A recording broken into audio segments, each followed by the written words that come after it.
Hoy vamos a tratar de encontrar ciertas características que ocurren cuando hay demonios cerca de nosotros, cuando los demonios están cerca de la iglesia, cuando los demonios están en la iglesia o están en tu casa. La Biblia nos presenta ciertas cosas que ocurren y las voy a presentar en esta noche para que ustedes hagan un análisis si realmente hay demonios en tu casa o cerca de tu trabajo o en tu familia o en tu iglesia o en algún lugar. Y esto es para que ustedes tengan una idea y se den cuenta que hay una batalla espiritual. Si nosotros pudiésemos tener los ojos de la fe, si pudiésemos ver a nuestro alrededor, nos daríamos cuenta que hay una batalla espiritual en este momento, entre ángeles caídos y los ángeles de Yahweh que están a nuestro alrededor. Baruch Hashem, que esos ojos fueron cerrados espirituales para poder verlos. Yo creo que no podríamos vivir en paz si nosotros pudiéramos tener ese sentido abierto. Efesios 6:12 deja muy claro lo que vamos a hablar. Nuestra lucha no es contra carne y sangre. En este mundo hay potestades, gobernadores de las tinieblas. Se nos revela en esto una especie de diferentes niveles de poder, rangos que tienen los demonios. Están los príncipes, las potestades, luego los gobernadores y luego las mentes normales y las huestes espirituales que se encuentran en las regiones celestes. ¿Cuántos ángeles caídos hay en este planeta? ¿Cuántos extraterrestres, porque ellos no fueron creados en este planeta? ¿Cuántos están aquí entre medio de nosotros? Podemos tener una idea de cuántos son. Si ustedes abren sus Biblias, en el libro de Apocalipsis, capítulo 12, del versículo 7 en adelante, nos dice que estos ángeles pelearon en contra de Miguel, que Miguel significa que es igual a Yahweh, y dice fue hecha una gran batalla en el cielo.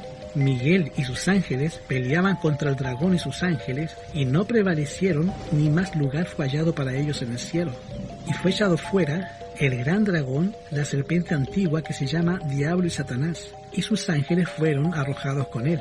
Ahora, ¿cuántos eran esos ángeles? El verso 4 nos dice que el dragón arrastra con su cola una tercera parte de las estrellas, y estas son las que fueron arrojadas a la tierra. Entonces, si nosotros vemos Apocalipsis capítulo 12 y analizamos la batalla, vemos que Satanás se lleva una tercera parte.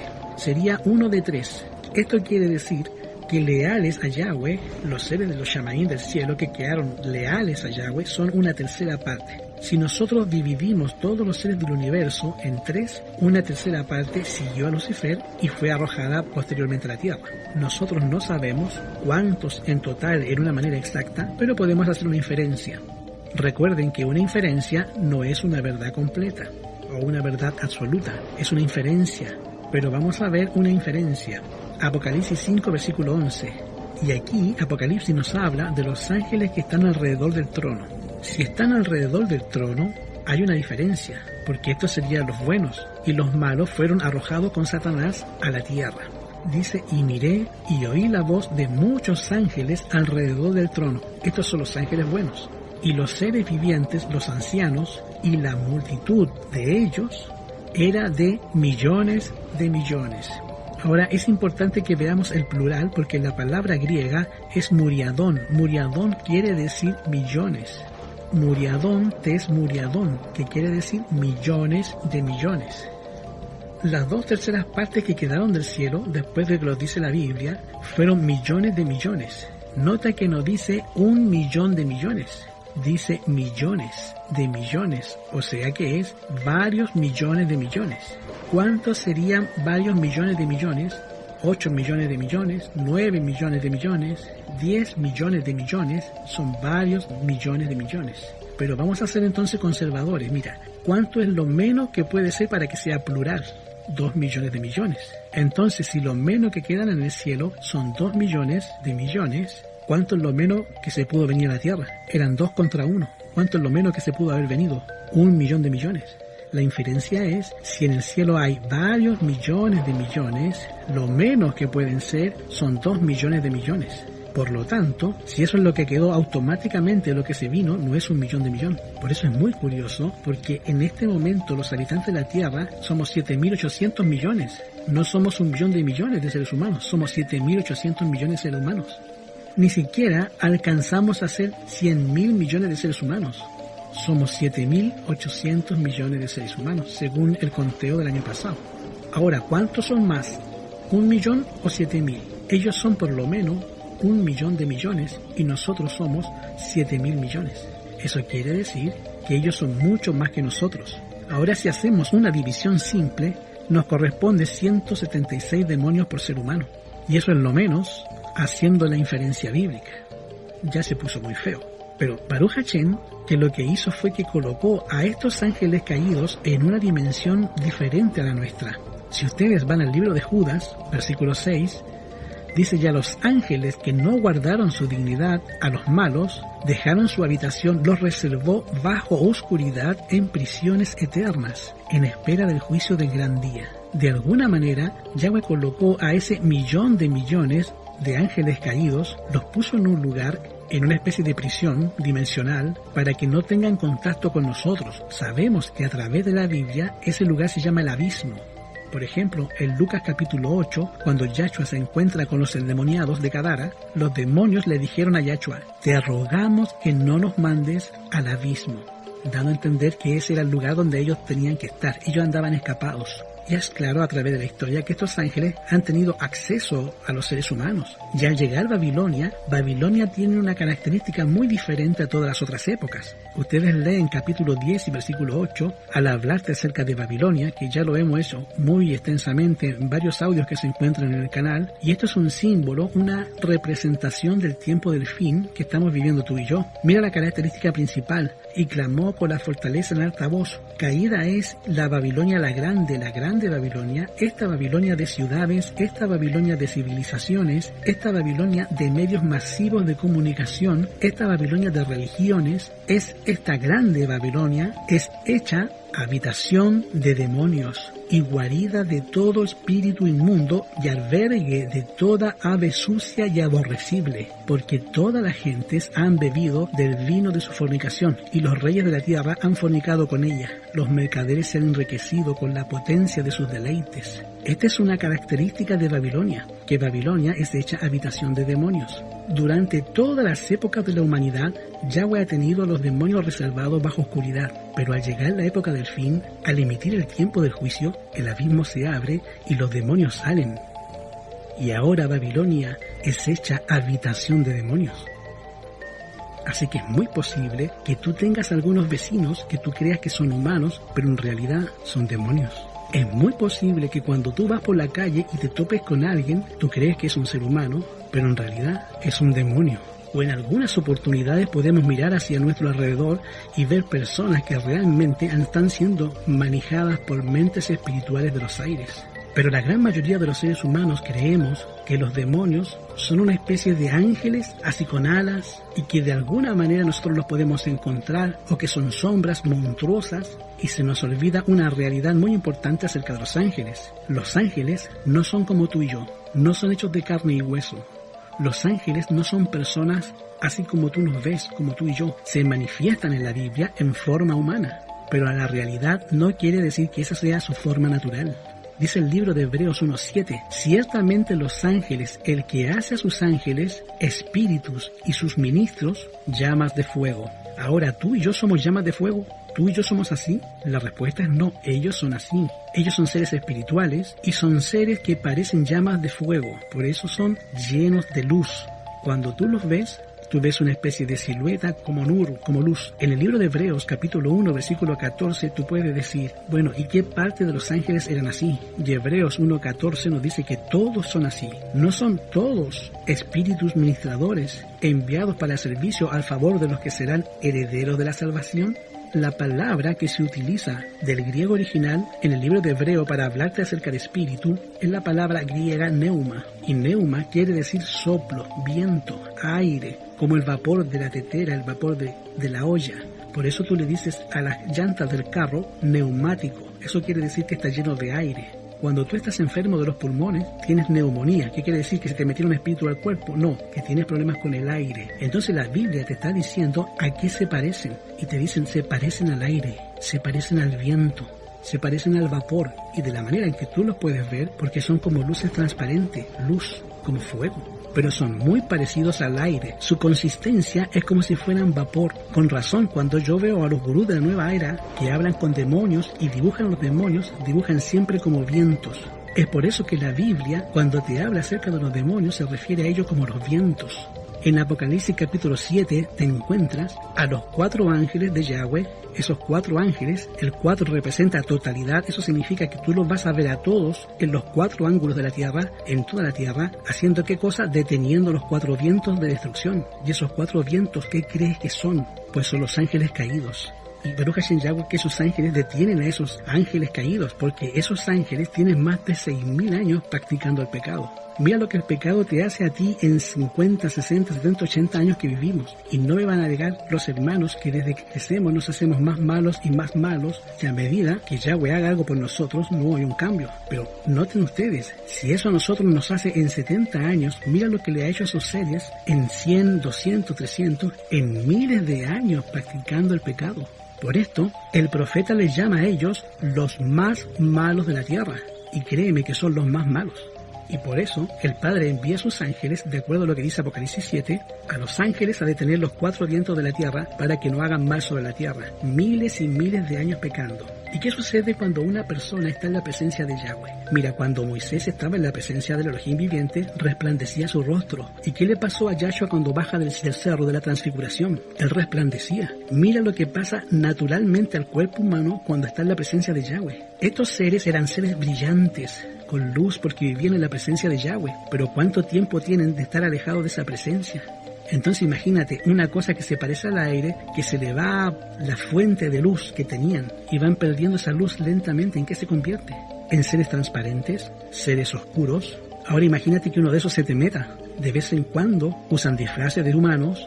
Ahora, algo que tenemos que recordar, lo que dice Apocalipsis 12:17, es que esos seres caídos son diferentes a nosotros, que viven en esta tierra, que son más que nosotros y que son muy malos, están en guerra específicamente con el pueblo de Yahweh. Esto no me lo invento, está en Apocalipsis 12:7, dice, el dragón se llenó de ira en contra de la mujer que representa su quejilá y fue a hacer guerra contra los que quedan del resto de la descendencia de ella. ¿Y quiénes son? ¿Cuáles son sus características? Guarda los mandamientos de Yahweh y tiene el testimonio de Mashiach, que representa la interpretación profética. Entonces, Satanás hace guerra con este movimiento específico. Estamos hablando de una guerra específica. Queridos hermanos, se nos ha olvidado esta guerra, se nos ha olvidado que no estamos en guerra contra carne y sangre, sino contra potestades, mentes en los aires, seres en una batalla específica contra el pueblo de Yahweh. Y a nosotros se nos ha olvidado que hay una guerra, y mucho más cuando estos seres toman una iniciativa de meterse a la quejilá o meterse en la iglesia y afectarla de alguna manera. En este mismo momento, créeme, yo no lo puedo ver, pero sé por la fe que en muchas iglesias hay ángeles caídos,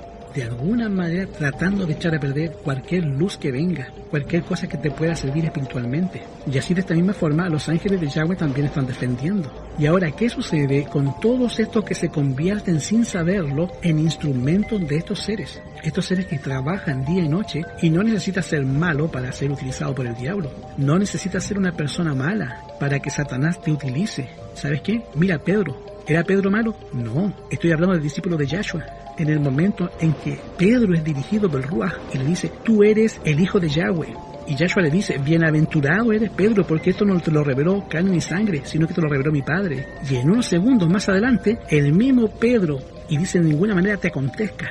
Y Yahshua le dice, apártate de mí, Satanás. Mira, en menos de un minuto, Pedro pasó de ser dirigido por el Ruach a ser dirigido por el diablo. ¿En qué clase de peligro se encuentra entonces el pueblo de Yahweh cuando se nos olvida este tipo de cosas? Así venían los hombres a Yahshua y se mezclaban con sus oyentes. Había ángeles malos, obviamente, en forma de humano. Entonces no venían así como esos airecitos volando, no, venían en forma de humano. Ahora, ¿cómo lo hacen? Todos sabemos que esos seres que se aparecen cuando consultan a los muertos, ¿qué cosas son en realidad? Ángeles caídos, haciéndose pasar por el difunto o la difunta. Ese que se le apareció allá en Endor no era Samuel, sino que era un demonio haciéndose pasar por Samuel. Por eso dice, venían los hombres a Yahshua y mezclándose con los oyentes habían ángeles malos en forma de hombres. Quiero que noten que estos no venían a sugerir a los seres humanos para que dijeran así como Pedro, que sugiriera algo. No, estos tomaban forma humana y se metían ahí al templo, entre el grupo que estaba escuchando la predicación de Yahshua, y se metían en un cuerpo humano, o era un cuerpo humano o un avatar, como tú le quieras decir, pero venían en forma humana. Tú los veías y eran humanos, tal cual, pero en realidad era un demonio. Y que hacían sugestiones, criticaban, aplicaban falsamente algo que dijo, hoy no viste lo que dijo. Eso me pasa muchas veces a mí cuando estoy leyendo algunas cosas que me escriben ahí en internet y yo digo, no dije nada que lo que dije ahí, y tergiversan todo lo que dije ahí o lo ponen completamente una palabra distinta a lo que yo he dicho. Y yo dije, oye, ¿realmente escuchaste lo que dije? ¿O no entendiste? ¿O no quiso entender? Pero lo tergiversan de una manera increíble.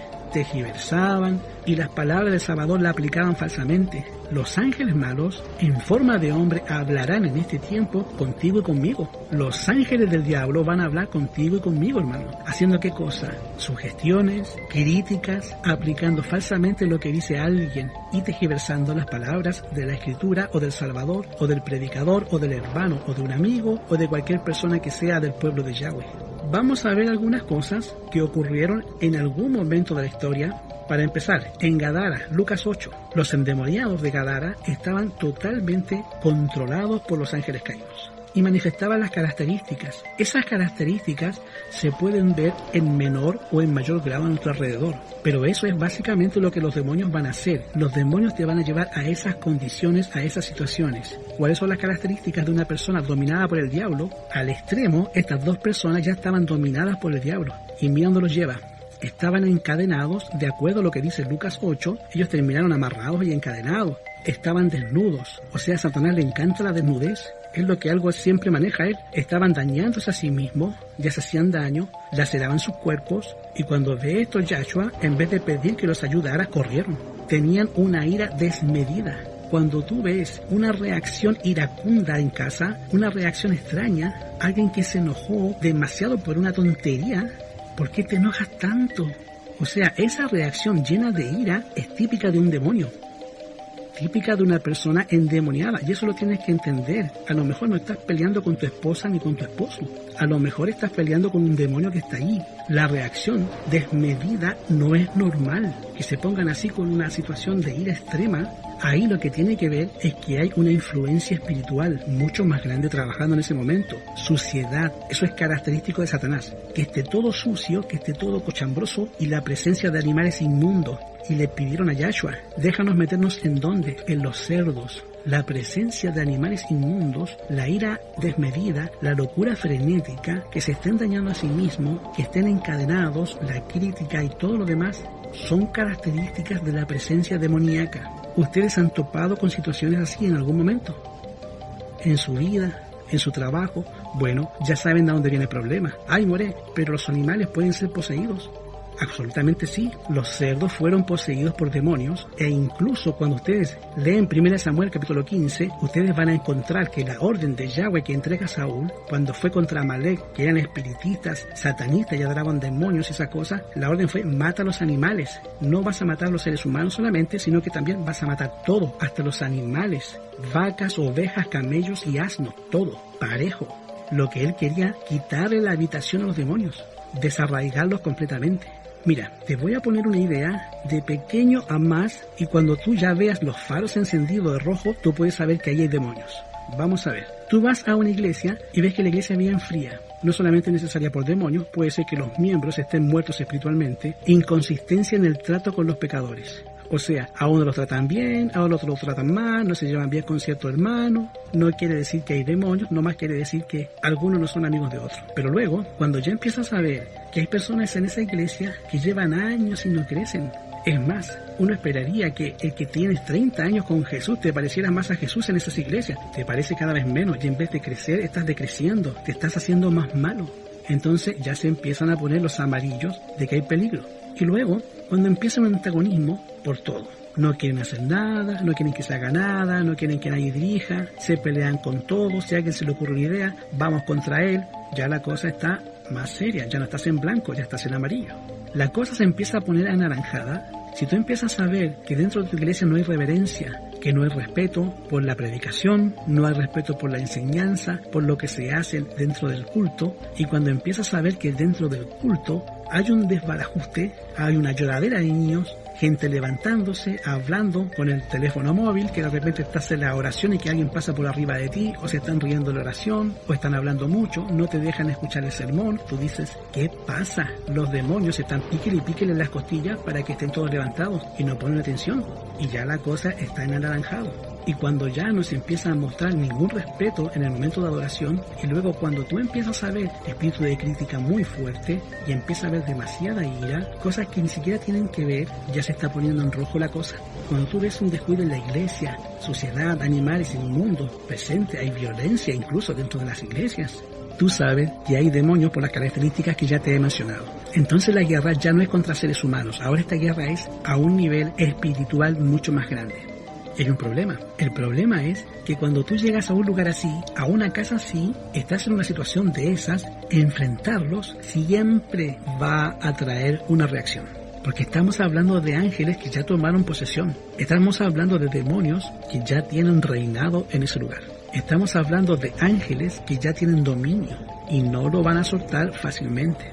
Ejemplos de la manera en que los demonios reaccionan son muchos. Por ejemplo, el caso de la muchacha de Filipo. Estaba endemoniada, Pablo y Silas pasan y la muchacha le hacía propaganda. Y uno dice, déjalo que te está haciendo propaganda. Pero hermanos, el diablo, que nunca va a hacer nada sin que nada le caiga una ventaja, cuando Satanás se pone detrás de Pablo y Silas, el demonio le decía, estos hombres anuncian el camino de la salvación y la vida eterna. Le está haciendo una propaganda a Pablo y Silas, es muy bueno. Y estaba predicando, era algo muy bueno, pero no era algo malo. Porque la que estaba predicando, lo que estaba haciendo era haciéndole creer a toda la multitud que la oía que ella y Pablo y Silas estaban aliados, cuando en realidad eran enemigos. Adoraban a espíritus completamente distintos. Luego la gente iba a creer que el mismo espíritu que se manifestaba en la muchacha, espíritu pitonizo, ese mismo espíritu se manifestaba en Pablo y Silas. Y a Satanás le encantaba el intercambio, la propaganda, con tal que toda la gente cree lo que yo quiero presentar. Y ahí está el peligro. Ay, more, entonces ¿de qué le sirve al diablo crear un montón de iglesias que hacen las dos cosas que yo les dije?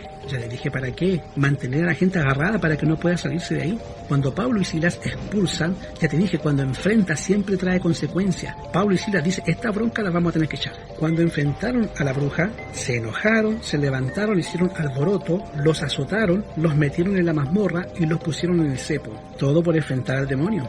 ¿No hubiera sido mejor que no lo enfrentaran? Ese Pablo que le gusta pelearse.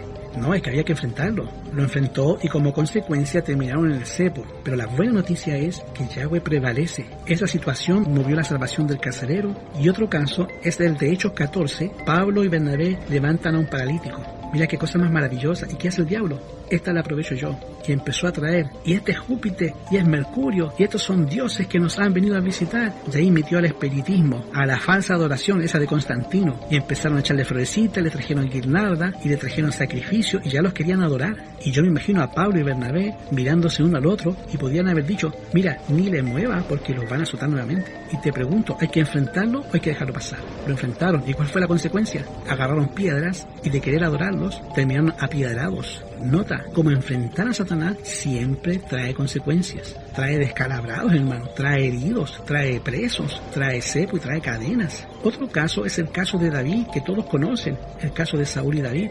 Saúl, no sé si ya estaba poseído totalmente, porque ya era desesperado. Pero mira, no sé si había solución, pero sé que un demonio lo atormentaba día y noche. No sé a qué niveles era el tormento del demonio, pero Saúl ya no aguantaba esos demonios ahí. ¿Y qué fue lo que hizo? Para resolver ese asunto, necesitamos encontrar a alguien que de veras hable con el Adón. Y le traían a David. Y dice 1 Samuel 16:14, cuando el espíritu malo de parte de Yahweh venía sobre Saúl, David tomaba el arpa y tocaba con su mano y Saúl tenía alivio. Quiere decir que los demonios se iban, porque hay algo que el demonio no aguanta. Y es a alguien adorando a Yahweh. Alguien que de veras alabe y adore a Yahweh. Eso no lo aguanta Satanás. Así que se van, se fueron. Y Saúl tenía alivio y estaba mejor. Saúl estaba aliviado. Pero al final, ¿qué pasó? David enfrentar al demonio, sacarlo varias veces. ¿En qué terminó? Persecución, le aventó una lanza, lo trató de matar, lo persiguió. ¿Por qué? Porque cuando tú enfrentas a los demonios siempre hay consecuencias. Ya hecho en el templo, y esos mercaderes, créeme que Satanás había tomado posesión de todo el templo. Ya era un mercado, ya no servía para adorar al Eterno, ya era un negocio. Pero llegó el Adón y lo limpió. En un par de horas sacó a todos los demonios. ¿Y cuál fue el resultado? Odio de parte de todos los siervos, de todos los que de alguna manera lo querían soltar aquel dominio de Satanás. Porque hermano, el único poder que puede enfrentar realmente, tú y yo no podemos enfrentar a estos seres. La Biblia dice que somos hechos poco menor que ellos, y ellos son más grandes que nosotros. Y tienen mucho más experiencia. Ningún hombre puede de sí echar las malas huestes que se han posesionado en lo incorrecto. No es un ser humano el que expulsa a los demonios. Solo Yahshua puede purificar el templo, solamente Yahshua, pero no va a forzar la entrada. No viene a los corazones como antaño en su templo, sino que dice: he aquí, yo estoy a la puerta, llamo, si alguno abre la puerta, yo voy a entrar, y algún día habitaré y andaré en ellos. Y ellos serán mi pueblo, y Él va a sujetar nuestras iniquidades, y todos nuestros pecados los va a arrojar a la profunda de la mar, y nos va a santificar, de manera que podamos ser un templo santo para el Adón, una obra de Yahweh en virtud del futuro. Muchos están en el territorio encantado del enemigo, cosas superfluas como fiestas, como cantos, bromas, chistes, de modo que sirven a Yahweh de una forma falsa. Cuando hacen estas cosas, un ser invisible se encuentra entre ustedes. Satanás está presente con un regocijo infernal. Presta atención a la difamación del Mashiach. El día en que Yahshua fue crucificado, ¿no les parecía normal que toda esa gente empezara a gritar cosas? Crucifícale, crucifícale. Yahshua había sanado sus enfermedades, había hecho cosas buenas con ellos. Y cuando les piden que escojan entre Yahshua y Barrabás, que eligieran a Barrabás, vino la respuesta de la turba: suéltanos a Barrabás. E iban en aumento del clamor: Barrabás, Barrabás. Pensando que el pueblo no comprendía la pregunta, Pilato les pregunta: ¿quieren que les suelte al rey de los judíos? Pero volvieron a aclamar: quita suéltanos a Barrabás. ¿Qué debo hacer con Yahshua, que se hace llamar el Mashiach? Y nuevamente la gente como demonios gritando. ¿Y por qué? Porque entre medio habían verdaderos demonios en forma humana en la muchedumbre. Cuidado con los montoneros, y cuidado con las turbas, con los tumultos. Cuidado cuando la gente está gritando: ¿quién sabe? Porque le encanta a Satanás meterse en los tumultos y así acogotar a la gente. Cuando apedraron a Pablo por hacer el milagro, fue la turba. ¿Qué fue lo que se levantó con el asunto de la muchacha en Filipos? Una turba. ¿Y quién crees que dirigiera turba? Demonios en forma de humano. Y lo ves en la crucifixión de Yahshua. ¿Por qué crees que la gente empezó a decir: Barrabás, Barrabás, a ese crucifícale? Demonios en forma humana. Así cuando tú ves por las calles gente que rompe los vidrios, que quema cosas y que anda grita y grita, cuando andan por las calles y la culpa no era mía, cuidado. Eso no parece el acto de un ser humano normal. Satanás y sus ángeles aparecerán en esta tierra y se mezclarán con aquellos que, las palabras de Yahweh dice, apostatarán de la fe escuchando espíritus de demonios. ¿Quiénes son esos? ¿Quién los dirige? Ay, More, ¿será que ese movimiento es el pueblo de Yahweh? No, ángeles satánicos en forma de humano o de creyente van a trabajar en nuestras filas para introducir un fuerte espíritu de desilusión. Estos poderes del mal se van a reunir en las reuniones, no para recibir una bendición, sino para contraatacar las influencias del Espíritu de Yahweh. No aceptáis ninguna declaración que ellos hagan. Es curioso, porque de pronto entras y ves un comentario que no tiene nada que ver, pura crítica, y lo único que ocurre es, en vez de que te centres en las verdades maravillosas que estás escuchando, lo único que hace, te agarró el gancho de la crítica y te enganchaste. Y ya en vez de recibir una bendición, Satanás le dio el golpe a uno que no tenía que haberle dado. No para recibir una bendición, sino para contraatacar. Nunca debemos aceptar palabras que hablen labios humanos para confirmar a los malos ángeles de su obra, sino que debemos repetir las palabras de Yahshua. Yahshua era el instructor de la asamblea de estos ángeles antes de que cayeran del estado de ángeles buenos a ángeles malos. Ahora, ¿cuáles son los instrumentos humanos que no solamente están endemoniados, sino que son los agentes favoritos que Satanás busca? Esas personas que le sirven al diablo, pero en bandeja abierta. Esas personas tienen ciertas características. Por eso los vigilan a esos seres humanos. Cuando ven a un hermanito que está medio molesto por lo que dijo el Moré, ese mero, van ahí y le meten más ideas. Y esa persona empeora. Mira, ¿cómo qué clase de personas? Los soberbios, orgullosos, envidiosos, pecadores impenitentes. ¿Qué cosa es un pecador impenitente? Es un pecador que le gusta pecar. Ay, Moré, es que no nos tenemos que juntar con los pecadores. Sí te puedes juntar con ellos, pero con los pecadores impenitentes, Pablo dice, con estos ni comas siquiera, ni te les acerques, por favor. ¿Por qué? Porque el diablo a esas personas no quieren dejar de pecar, y como no quieren dejar de pecar, van a buscar seguir pecando en alguna manera y te van a agarrar. Un pecador impenitente es alguien que sabe que está viviendo en fornicación, que no se quiere casar, y ya saben y les han dicho, tienen mujer aquí, mujer allá, y les gusta, y siguen así por años. Esa persona le gusta pecar, le gusta ser así. Por eso Yahshua dijo, ni comas con eso. Son pecadores impenitentes, sucios, inconscientes, personas que son inconscientes de lo que está ocurriendo, demonios en forma humana. Y por supuesto, las raíces de amargura. Y cuando tienes alguna raíz de amargura, eres presa fácil, porque Satanás no puede manejar la mente a menos que ella le sea entregada. Los que se apartan de la rectitud están en serio peligro. se han apartado de Yahweh y del cuidado vigilante de los ángeles, y Satanás quiere destruir las almas y va a presentar sus engaños y los va a poner en peligro. Si ellos se dan cuenta y tratan de resistir a los poderes de las tinieblas, se levantan trampas de Satanás y no les resulta tarea fácil. Se aventúan en el terreno de Satanás y él los reclama, y no va a vacilar en mandar a toda la ayuda de todas las huestes del mal para arrebatar a una sola alma de la mano de Mashiach. Una vez que tú ya le diste oído, una vez que ya te utilizaron y que te dejaste utilizar, qué difícil está poder quitártelos de encima. Aquellos que han tentado al demonio a que los tiente van a tener que hacer esfuerzos desesperados para ayudarse en esa tarea. Cuando empiecen a trabajar en favor de sí mismos, vendrán los ángeles a rescatarlos, a quienes ellos han entristecido. Satanás y sus ángeles no van a estar dispuestos a perder una presa. Luchan con los ángeles y es una guerra increíble. Ahora, si aquellos que caen en el error suplican y confiesan su pecado, hay una guerra, hay un conflicto. Pero realmente, que Yahshua gane depende de ti. ¿Qué tenemos que hacer entonces?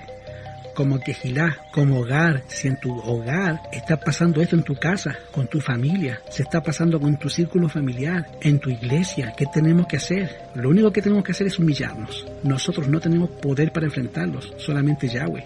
Y tenemos que pedirle perdón a Yahweh por nuestras faltas y ser pecadores penitentes. Mejor no ser pecadores, pero ser penitentes. Tenemos que limpiar el lugar. La casa tiene que estar limpia. La Quejilá siempre limpia. Todo tiene que estar siempre limpio. Tenemos que reparar la casa de Yahweh. Reparar la casa, hermano. ¿Qué más tenemos que hacer? Invocar a Yahweh. Tenemos que practicar la oración en secreto. No se trata de exhibir que tú eres seguidor de Mashiach. Se trata de deber ser seguidor de Mashiach. Humillarse delante de la presencia de Yahweh. Hay que ayunar porque hay ciertos demonios que no se van más que con oración y ayuno. ¿Y a qué se refiere el ayuno? Que no vas a comer. A lo que se refiere es que vas a persistir, vas a tener una persistencia en buscar a Yahweh. El ayuno no es que no comas, porque el ayuno es que no comes porque están tan ocupados buscando a Yahweh que no te acuerdas de comer, porque persististe. Y recuerda que la verdadera alabanza y la verdadera adoración hace que el demonio se vaya. Cuando Ángel me decía, More, ¿qué es lo que hace usted cuando hay un demonio ahí? Pongan música alabanza, la más sacra que tengan. Y si no pueden encontrar una persona que cante, que sea sacra, que cante. Si no hay nadie, cántenle con mucho amor a Adón, porque Salmo 22:3 dice, tú empero eres santo, tú que habitas entre las alabanzas de Israel. Cuando ustedes alaban a Yahweh, vienen los demonios y saben que no vamos a poder luchar, pero cuando tú cantas, ponte a cantar alabanzas, ellos huyen, se alejan. Acuérdate la historia de Saúl y de David cuando le cantaba con el arpa. Santiago 4:7, someteos pues a Yahweh, resistid al diablo y finalmente él va a huir de vosotros. Ay, More, ya me dio miedo su estudio. No temáis manada pequeña, porque vuestro Padre le ha parecido darles el reino. Y el Salmo 34:7, el ángel de Yahweh acampa alrededor de los que le temen. Pero no creas que es uno, son un montón. Acuérdate de aquella historia, que estaba bien aterrorizado el siervo de Eliseo. Y Eliseo le dice, no tengas miedo, Eliseo, son malos que están con nosotros. Y pidió que le abriera el sentido, y cuando abre el sentido, ve un ejército de ángeles. Cuando Jacob tuvo un sueño y no sabía qué iba a pasar, se sentía desamparado, sentía que estaba en peligro, que no iba a poder llegar, que algo le iba a pasar, no sabía lo que ocurría en su futuro, se acuesta a dormir y Yahweh le da un sueño. ¿Y qué es lo que ve? En Betel, él puede ver una escalera. ¿Y qué pasaba en esa escalera? Esos ángeles subían y bajaban, porque se imagina que era el cambio de turno del día, se cambiaban al turno de la noche, y se estaban regresando. Unos subían y otros bajaban. Los de refuerzo. Jacob tuvo la posibilidad de ver ese cambio de turno que los ángeles hay en este planeta para defender a los seres humanos. Estos ángeles que están en los cuatro ángulos de la tierra deteniendo los vientos para que no soplen vientos sobre el mar, sobre ninguna planta, sobre ningún árbol verde. Así que no tengas miedo porque no te pueden hacer nada si tú confías que este barco está pasando por una tormenta y la tormenta se va a poner peor. Se van a levantar olas y los rayos van a tronar contra el pueblo de Yahweh. Pero Yahshua está en el barco. Yahshua puede calmar las tormentas de tu casa, de la iglesia, de tu familia, de tu trabajo, donde te encuentres. Él puede alejar los demonios. Este estudio tuvo la intención de que tú pudieses identificar a lo mejor que estás peleando contra seres sobrenaturales y necesitas un poder sobrenatural que te ayude. Y ese poder sobrenatural está a tu alcance, al alcance de una oración, al alcance de una alabanza. Ahí está ese poder. Puedes pedirle a Yahweh, que Él dijo, en el mundo vas a tener aflicciones y problemas, pero tú puedes confiar porque Yahshua ha vencido al mundo.